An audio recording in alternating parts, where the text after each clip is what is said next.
contentos de escuchar palabra de Dios? Amén. ¿Está contento de escuchar palabra de Dios? Hoy justo estaba leyendo un poco sobre un predicador que se llamaba George Whitefield. Fue un gran reformador. Y él decía, si nosotros no tenemos hambre de la palabra de Dios, entonces viviremos toda nuestra vida una vida de desnutrición espiritual. Y así como nos alimentamos y nutrimos y cuidamos nuestro cuerpo, también nuestra vida espiritual necesita ser nutrida de Dios. Y necesitamos escuchar la palabra de Dios, porque dice la palabra que la fe viene por el oír la palabra de Dios. Amén. Y cuando nosotros nos alimentamos de la palabra de Dios, llenamos nuestro depósito de su palabra, de su poder y de su gloria. Y vamos a continuar con el libro de Romanos y vamos a entrar en una etapa complicada del libro de Romanos, de mucha dedicación. Hay como un eco, como de mucha dedicación, de poder entender estas profundidades que no son simples de explicar, pero vamos a intentar, por sobre todos los medios, de comprender la palabra de Dios. Y yo pensaba mientras estaba estudiando, yo pensaba y digo, ¿dónde encaja estas enseñanzas con la iglesia que muchas veces vivimos, en una iglesia actual, liberal? ¿Dónde encaja estos versículos bíblicos? Porque una de las cosas que nosotros tenemos que comprender de la palabra de Dios es que nosotros tenemos que estudiar toda la palabra de Dios. Amén. Usted debe aprender toda la palabra de Dios, y toda la palabra de Dios te tiene que edificar. Pero hoy vivimos en un tiempo donde muchas cosas se sacan de contexto, donde yo pensaba estos días cómo el emocionalismo tuvo participación, y escuche, cómo el emocionalismo tuvo participación en la iglesia en este último tiempo. ¿Y qué quiero decir con el emocionalismo? Es cuando nosotros basamos nuestra vida espiritual en emociones. ¿Vieron? Yo he escuchado muchas veces, no sé si usted ha escuchado, pero yo he escuchado muchas veces, no siento a Dios. ¿Lo escuchó? ¿Lo escuchó? La pregunta es, ¿usted siente a Dios? No quiere contestar. Ahora, la verdad,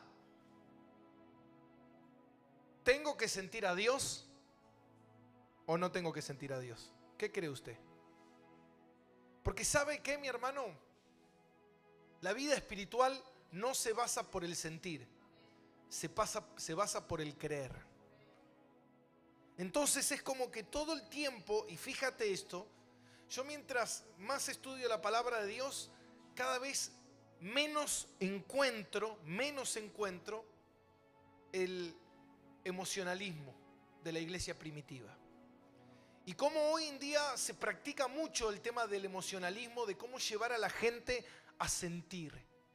Cómo la gente necesita experimentar el sentir. Necesito sentir la presencia de Dios. Y usted sabe que eso de sentir la presencia de Dios, ¿por dónde tiene que pasar? Tiene que pasar por una emoción.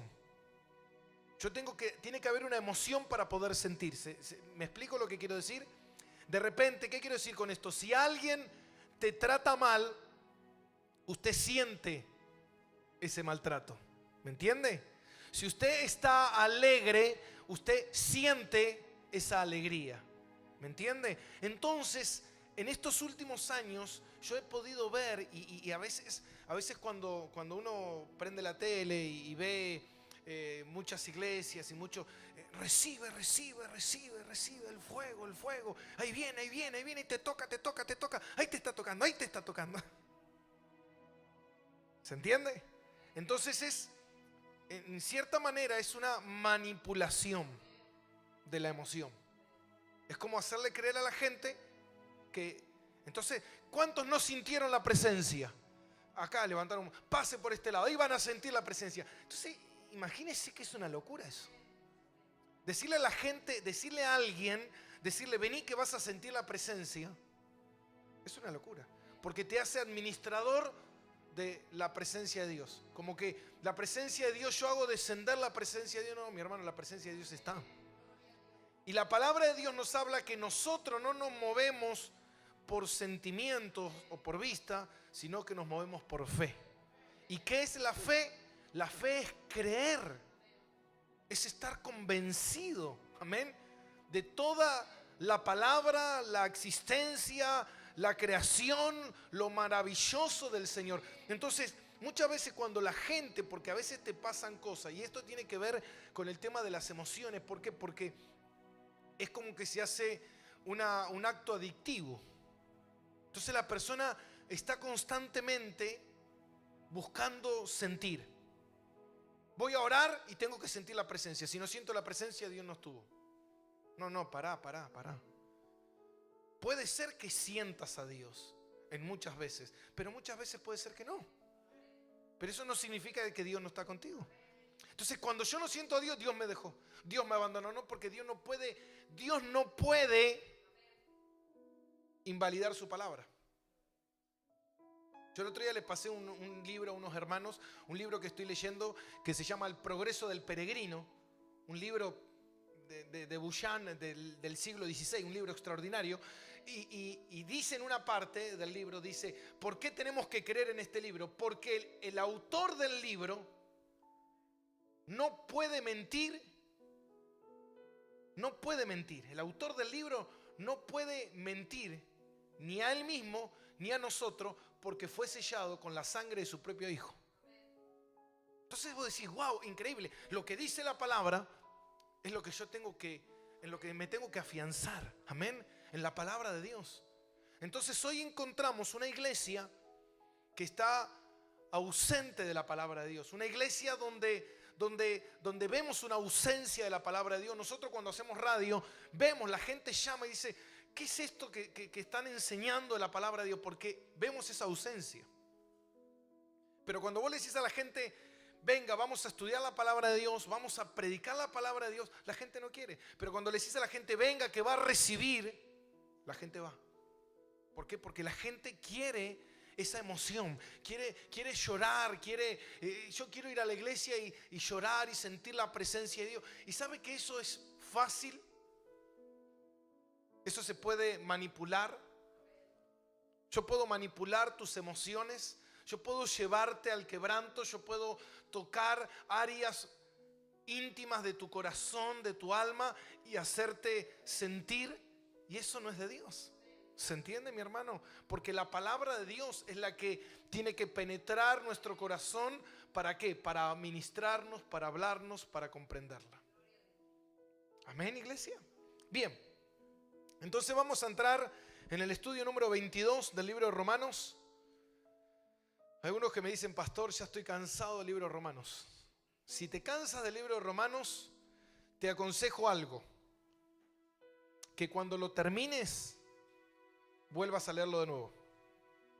Y si te volviste a cansar, volvé a leerlo de nuevo. Porque si te cansas de Dios, de su palabra, entonces te estás cansando de Dios. Tienes un problema. Amén. Entonces deberías preguntarte, la pregunta es, ¿soy nacido de nuevo? ¿Soy cristiano? ¿O simplemente soy una persona que sigue las emociones? Soy una persona que está siguiendo un sentimiento agradable, busco una situación agradable. El otro día estaba leyendo un informe que hablaba sobre las personas que hacen ejercicio. Mire cómo salto de una cosa a la otra, ¿no? Te vamos a dar clases de aeróbico y de todo un poco. Y decía el informe que el 90% de las personas que van a un gimnasio no van al gimnasio para verse bien, sino que van porque encuentran en el gimnasio una manera de escapar del estrés del diario vivir. Entonces yo decía, wow, qué increíble, ¿no? Cómo la gente busca una alternativa para sentirse mejor. Amén. Pero vos decís, bueno, entonces uno va al gimnasio para verse bien físicamente. No, decían los que estudian, y le hicieron un reportaje a cientos de miles, que la gran mayoría no va para verse bien, sino va para sentirse bien. Amén, iglesia. Entonces muchas veces nosotros lo que tenemos que darnos cuenta es qué es lo que nos trae a Cristo. ¿Fue el mismo Señor o simplemente estoy acá para sentirme bien? Si estoy acá para sentirme bien, hay algo que está mal. Porque muchas veces no te vas a sentir bien. Tú tienes que venir acá porque el Señor es tu Padre y es tu Salvador. Tú tienes que venir acá porque fuiste comprado con la sangre de Cristo. Vas a atravesar momentos buenos, momentos malos, pero Cristo siempre tiene que ser tu lema. Porque entonces encontramos siempre el vaivén del cristiano, que cuando está bien, viene a la iglesia, que cuando está mal, y yo lo veo acá dentro de la iglesia, hay hermanos que a veces le pregunto, y hace un mes que no vienen a la iglesia, y yo le digo, ¿qué pasa? Tengo problemas.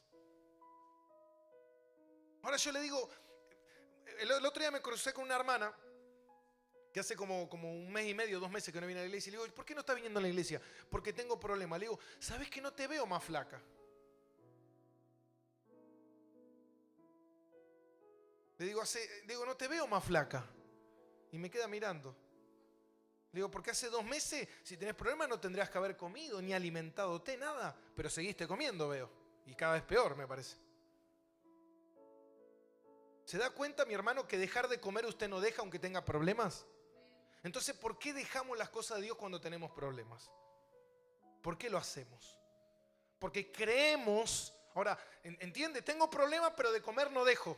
Porque necesito comer. Y de Dios, usted dice, no, porque si tengo problema es como que estoy enojado con Dios. Porque si tengo problema, Dios se tendría que ocupar. No, mi hermano. Dios está en el asunto, Dios sabe, Dios te va a ayudar, Dios te va a guiar, Dios te va a fortalecer. Pero nosotros tenemos que seguir buscando al Señor. ¿Cuántos creen eso? Amén. Bien, vamos a el capítulo 6 del libro de Romanos, versículo 15. Y vamos a continuar, dice el título, Siervo de la Justicia. Y Pablo aquí en este tramo final del capítulo 6 nos mete de lleno. Si ustedes recuerdan, el principio del capítulo 6, Pablo habla de que el cristiano tiene que alejarse ¿de qué? ¿De qué se tiene que alejar? De la suegra. ¿De qué se tiene que alejar?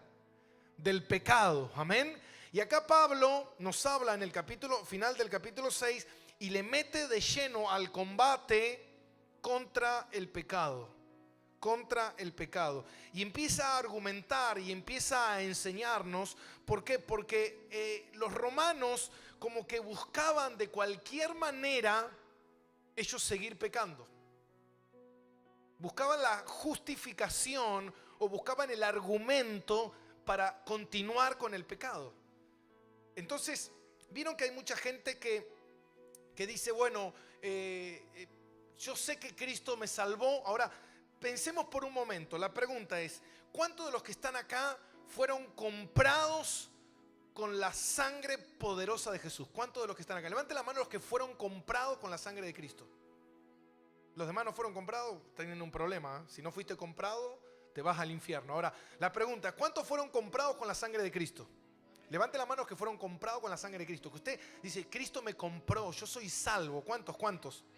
Levante la mano, a ver. Bien, gloria a Dios. Ahora, si usted fue comprado, significa que usted tiene un dueño. Amén.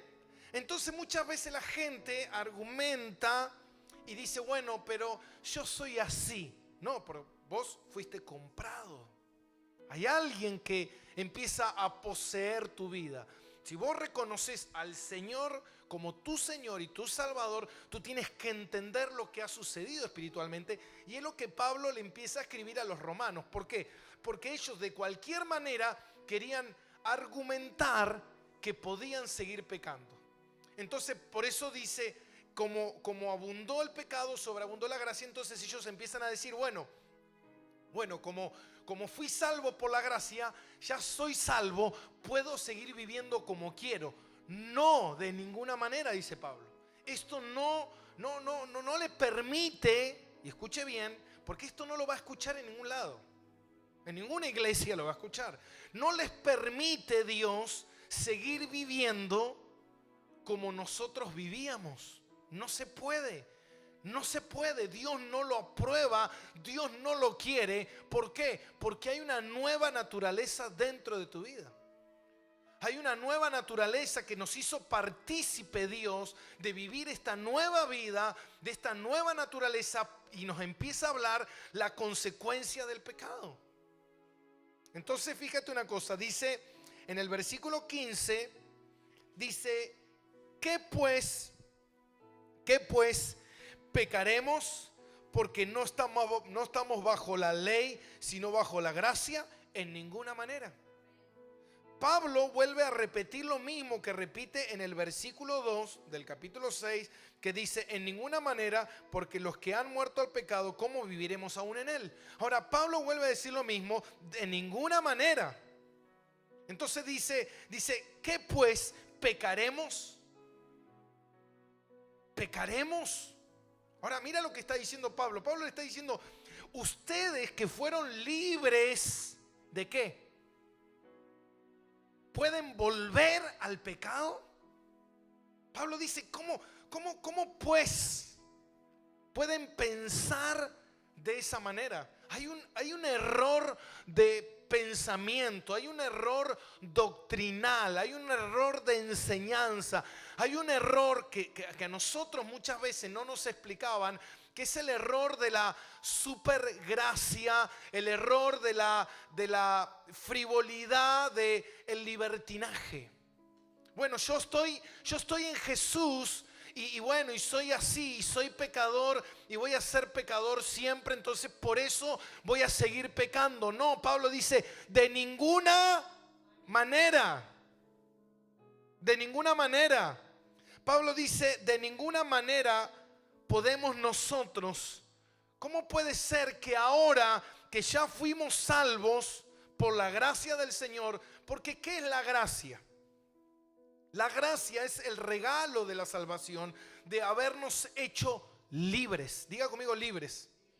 Entonces, si soy libre, puedo, decían los romanos, si soy libre, ¿puedo ir y hacer lo que se me da la gana? No, porque ahora que fuiste libre, sos libre ¿para qué? Para vivir de acuerdo como Dios quiere.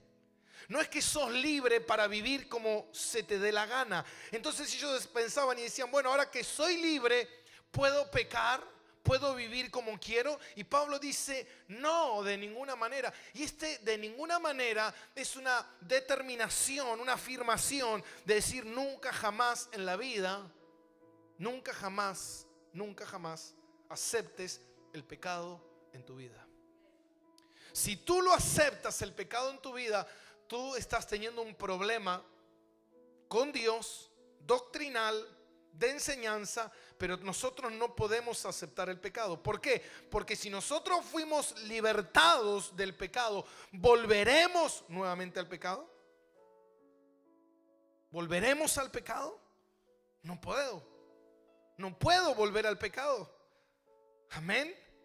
Ahora entonces Pablo dice en el versículo 15, dice, pecaremos, tiempo futuro, pecará el cristiano. Ahora, ¿por qué Pablo dice, si fuimos salvos del pecado, pecaremos?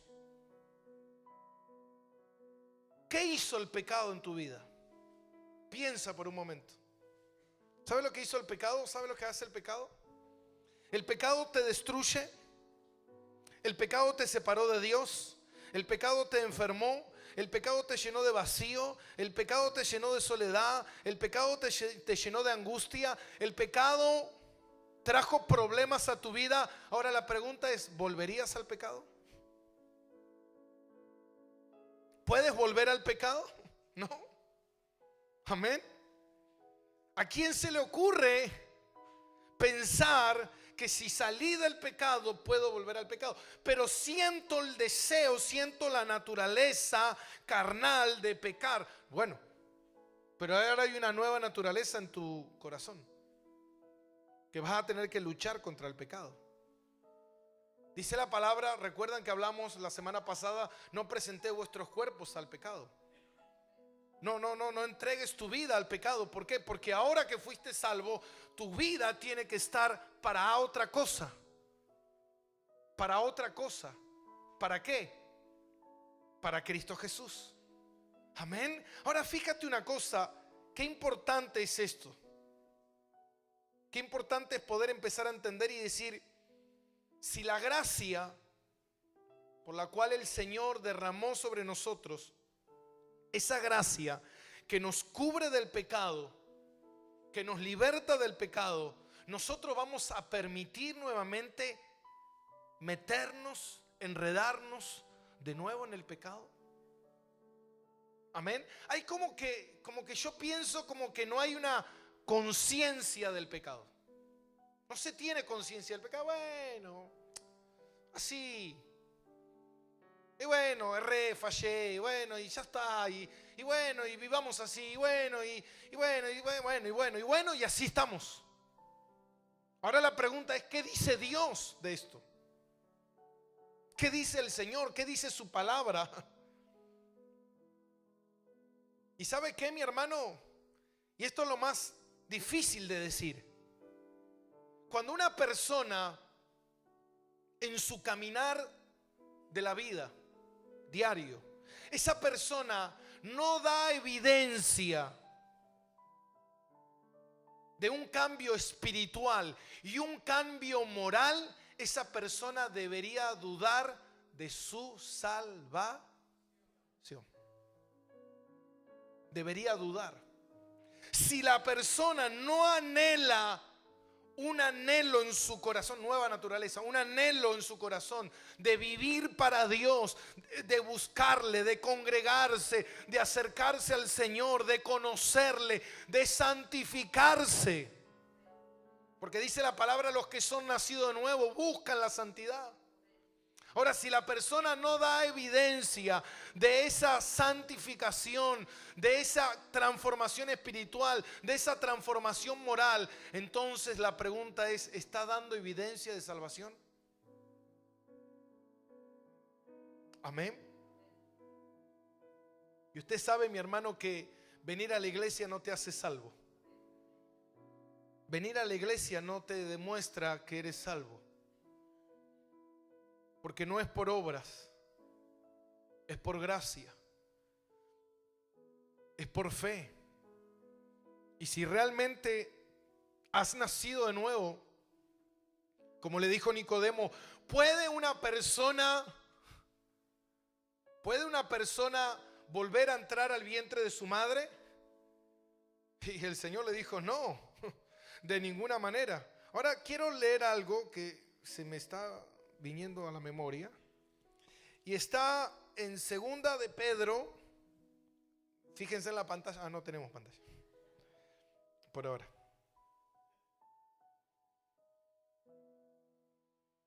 En segunda de Pedro, capítulo 2, versículo 20. Escuche esto.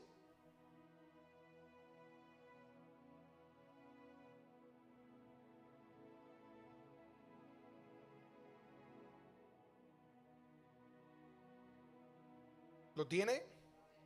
Segunda de Pedro 2:20, y dice, ciertamente, si habiendo ellos escapado de la contaminación del mundo por el conocimiento, escuche bien, por el conocimiento del Señor y Salvador Jesucristo, enredándose otra vez en ellas,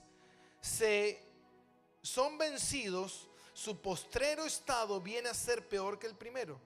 Porque mejor le hubiese sido no haber conocido el camino de la justicia y después de haberlo conocido volverse atrás del santo mandamiento que les fue dado. Por eso dice que el perro vuelve a su vómito.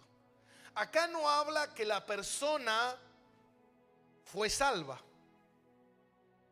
No habla de salvación, habla de conocer que hay un camino de salvación y yo vengo y practico, me acerco al camino de salvación, escucho la palabra, pero al final me vuelvo ¿a dónde? A mi vómito, a la inmundicia. ¿Me vuelvo a qué? A lo malo, a lo que estaba haciendo antiguamente. Por eso hay tanta gente, por eso dice, mejor te hubiese sido no haber conocido. No está diciendo salvo, porque el que es salvo, el que nació de nuevo, imposiblemente va a volver atrás. No puede. Amén. Pero la pregunta es, ahora digo, ¿qué evidencia esa persona? Digo, está conociendo, pero por eso vemos tanta gente dentro de la iglesia entrar y salir. Entrar y salir.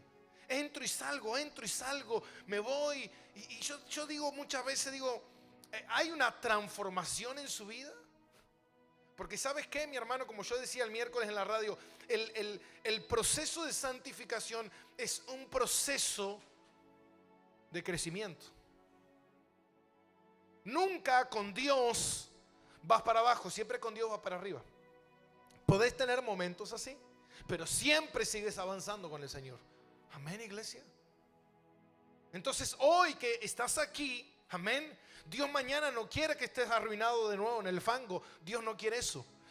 ¿Puedes volver de vuelta a ese fango? Claro que sí. ¿Por qué? Porque yo lo permito. No es que me lleva al diablo, mi hermano. Yo lo estoy permitiendo. ¿Por qué? Porque dejo de buscar a Dios, porque dejo de orar, porque dejo de congregarme, porque me enfrío espiritualmente. Y eso es terrible. Amén. Ahora Pablo dice que pues pecaremos porque estamos bajo la ley, sino bajo la gracia. De ninguna manera, en ninguna manera. Versículo 16.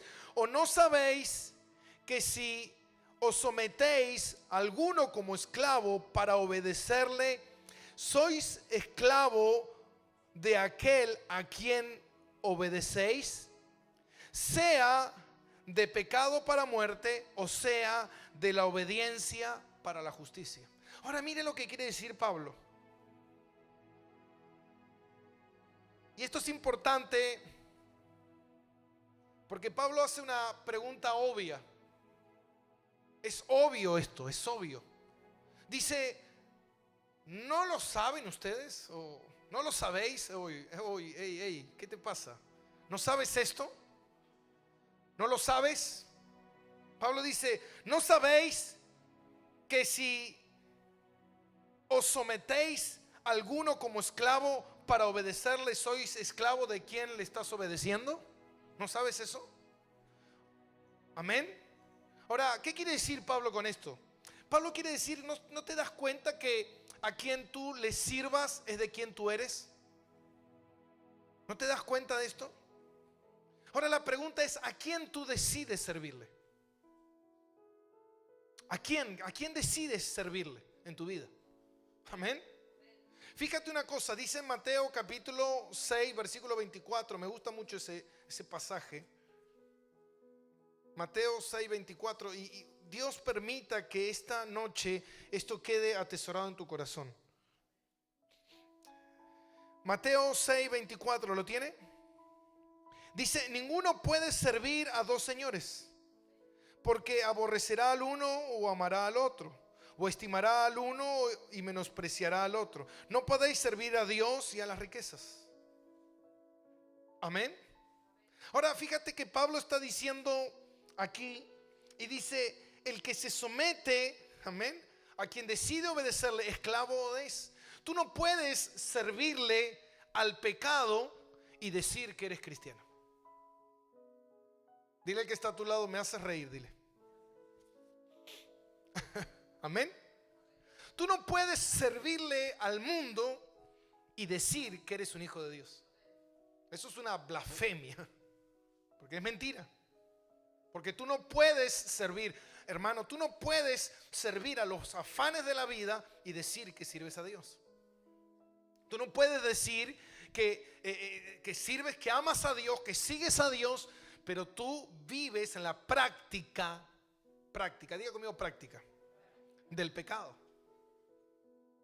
No es que tú cometes un error, no es que tú te equivocaste, no es que tú fallas, no es que tú estás luchando. No, no, no. Tú practicas. Y el problema del pecado es la práctica. Porque la práctica del pecado habla del señorío. Habla de que el pecado está gobernando tu vida. Habla de que tú eres esclavo del pecado. Y la palabra dice que el que es esclavo, porque le está obedeciendo. Entonces la pregunta es, ¿a quién decides obedecerle? Entonces no podemos decir que yo le estoy sirviendo a Dios, le estoy creyendo a Dios y yo le estoy sirviendo al pecado. Porque es mentira. Entonces se cumple lo que dice la palabra. Amén. Profesan conocer a Dios, pero con sus hechos ¿qué? Tito. Amén. Profesan, pero lo niegan. Creo que es Tito 1:16, me parece, 17. Entonces están negando la eficacia del Señor. Ahora mira lo que dice en Juan 8, versículo 31 al 34. Juan 8, 31 dice: la verdad os hará libre. Y dijo entonces Jesús a los judíos que habían creído en él: si vosotros permaneciereis ¿en qué? ¿En dónde? En mi palabra, seréis verdaderamente mis discípulos. Y esto verdaderamente, serás un verdadero discípulo, serás un cristiano de verdad, serás un cristiano genuino, amén. Y conoceréis la verdad y la verdad os hará libre. Ahora, ¿qué verdad tengo que conocer? ¿Qué verdad? Conocerás la verdad y la verdad te hará libre. ¿Qué verdad tengo que conocer? Conocer de que soy esclavo del pecado y Cristo es el único que me puede libertar. Amén. ¿Y por qué digo esto? Porque más abajo y dice: y le respondieron: linaje de Abraham somos, jamás hemos sido esclavos de nadie. Como tú dices, seréis libres. Y Jesús le respondió: de cierto os digo, todo aquel que hace pecado, esclavo es ¿de quién? Del pecado. Amén.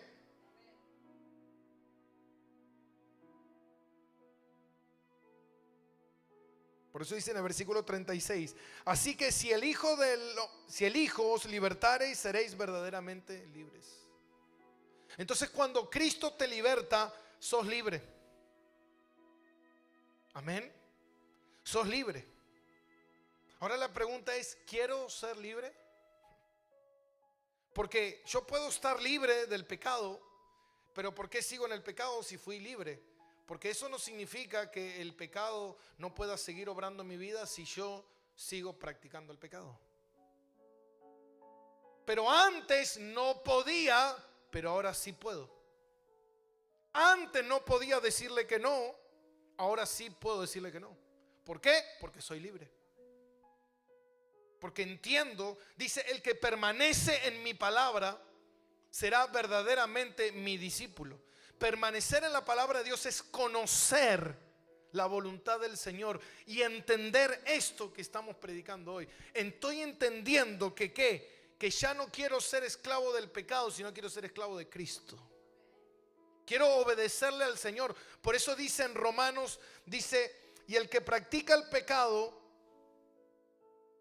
es para muerte, o sea, de la obediencia para justicia. El que le obedece al Señor es porque es salvo, y el que le obedece al pecado es porque está muerto.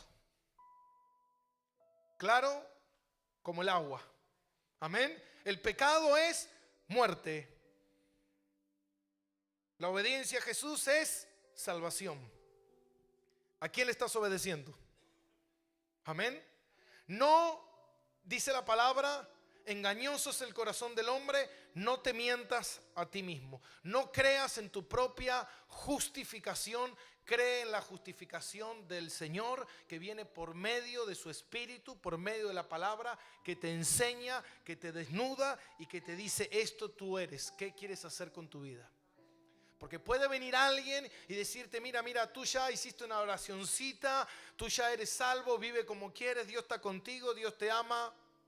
Pero la palabra dice: el que permanece en mi palabra, el que escuadriña la palabra, el que entiende la palabra de Dios. No, pero yo estuve llorando y estuve 3 horas llorando en la presencia de Dios. Mira, tú no te puedes basar por emociones, tú te tienes que basar por la palabra de Dios.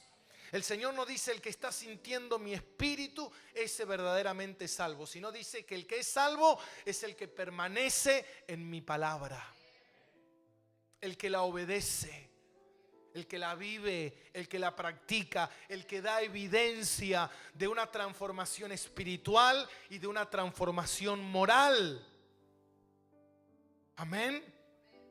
¿Y cómo es esta transformación que empieza a suceder en tu vida? Hay una transformación alrededor tuyo. La gente que está alrededor tuyo cada día quiere estar más cerca de Dios, no cada día más lejos de Dios. Amén. ¿Por qué? Porque entonces estoy dando una mala evidencia, una mala imagen. Entonces hay algo que yo debería empezar, porque vio que, hermano, que esto tiene que ser arrancado de la mente, de la gente. Que no porque hablo en lengua tengo el Espíritu Santo, pero no da evidencia. Porque yo vengo y me tiro acá y danzo 3 horas y tengo el Espíritu Santo. Hermano, eso no es la evidencia, amén. Un día les voy a compartir un testimonio de un puritano que enseñaba cómo vemos si el Espíritu Santo está con nosotros. Y realmente te deja boca abierta, porque fue uno de los teólogos más importantes de la historia. Amén. Pero hoy, ¿sabes lo que dice la gente? Yo recibí el Espíritu Santo y estaba así en éxtasis y de repente el Espíritu Santo estaba conmigo. Ahora se los voy a dar a todos ustedes que lo reciban. Y todos lo recibieron. ¿Puede ser eso así? Si el Espíritu Santo es el que decide. Si el Espíritu Santo es el que pesa los corazones. No porque yo diga todos reciban el Espíritu Santo, todos van a recibir el Espíritu Santo. Eso es un engaño. Amén. Cuando la gente dice, bueno, estamos orando aquí para que, como el otro día me mandaban un audio y yo me enajenaba solo. Un pastor que oraba sobre la ciudad de La Plata y él decía, y levantamos ángel y vallado y protección y todos van a conocer a Jesús. Hermano, es una locura lo que está diciendo. Porque no porque yo lo diga la gente va a conocer a Jesús. La gente para conocer a Jesús tiene que tener fe. Y eso es algo personal. Yo no puedo meterme. ¿Se entiende? Mi casa va a ser salva porque yo lo digo. Hermano, es personal. Mis hijos van a ser salvos porque yo lo digo. Eso es personal. Tus hijos no tienen por herencia la salvación. Ellos van a tener que transitar en esa salvación y tú lo vas a poder ayudar en esa salvación. Lo vas a poder encaminar para que ellos puedan decidir. Pero si el día de mañana ellos no quieren, por más que tú lo anheles en tu corazón, amén, Dios va a respetar la decisión personal de la persona. Y eso es algo que nosotros tenemos que entender. Entonces creemos que es por obligación. Creemos que va a ser así. Creemos que si yo lo esfuerzo, yo le estoy orando y el Espíritu va a entrar en él. Y no funciona así, por Dios. Entonces hay muchas cosas que cuando uno empieza a entender la palabra de Dios, decís, hay cosas que tienen que cambiar. Amén. Versículo 17. Dice, pero gracias a Dios, Pablo dice, gracias a Dios, que aunque erais esclavos del pecado, ¿cuándo eran? Antes, tiempo pasado. Eran esclavos del pecado, habéis obedecido de corazón aquella forma de doctrina a la cual fuisteis entregados. Pablo dice, doy gracias a Dios porque en otro tiempo ustedes eran esclavos del pecado, pero ustedes obedecieron. ¿A quién? ¿Al pecado? No. ¿Obedecieron a qué? A la enseñanza, a la doctrina. Y hoy en día donde más se ve, y fíjate que la palabra doctrina dentro de la Biblia se usa mucho, y hoy donde más se ve, donde la gente dice, no, es por fe y siéntelo a Dios y no te fijes en la doctrina. Porque todos te hablan diferentes doctrinas. No, no, no. Pablo dice que hay una sola doctrina y es la doctrina del Evangelio. Amén. Hay una sola doctrina. El otro día me decía una persona, me mandó un mensaje y me decía, pastor, ¿por qué hay gente que cree que la salvación se pierde y porque la salvación no se pierde? Y yo le dije, ¿sabes por qué? Porque hay una mala enseñanza bíblica. La Biblia no enseña que la salvación se pierde o la salvación no se pierde. No enseña eso. Lo que pasa es que nosotros, los predicadores, muchas veces enseñamos mal, que es otra cosa. ¿Se entiende eso? Porque Jesús le dijo a Nicodemo, el que es nacido, nacido es. Si es de la carne, carne es. Si es del espíritu, espíritu es. Le dijo a Nicodemo, nadie puede volver a nacer de nuevo. Entonces, si vos naciste espiritualmente, ¿qué quiere decir eso? Nací. Amén. Ahora, pastor, si yo nací espiritualmente, ¿puedo practicar el pecado? Sí. ¿Debo? No. ¿Puedo? Sí. ¿Dios quiere? No. Pero ya nací de nuevo. Entonces, ¿puedo practicar el pecado? Sí. Y Dios, así como Dios disciplina el pecado para el que no tiene a Cristo para muerte eterna, Dios disciplina a sus hijos que practican el pecado con consecuencias. Y lo vemos en el caso de David. David fue y dijo, bueno, y me tiro una cañita al aire, y vino Natán y le dijo, mira David, tú vas a pagar esta consecuencia con la vida de tus hijos. Y fue terrible. Y David también, cuando censó el pueblo, Dios mismo vino y le dijo, por causa del pecado va a venir peste, va a venir espada al pueblo. Y David dijo, que sea sobre mí. No, no, no, no, va a venir sobre el pueblo. ¿Qué eliges?, le dijo el Señor. ¿Espada o plagas? ¿Qué quieres? Pero consecuencias siempre el pecado tiene. No porque, bueno, pastor, me arrepentí, pequé, me arrepentí, le pido perdón a Dios, Dios me perdonó. Dios ya te perdonó. Cuando moriste en la cruz con Cristo Jesús, Jesús ya te perdonó. Pero ¿qué consecuencia eso va a tener? Va a tener. Pero yo ya me arrepentí. Sí, el Señor ya te ama y te perdonó. Pero consecuencia va a tener. Amén.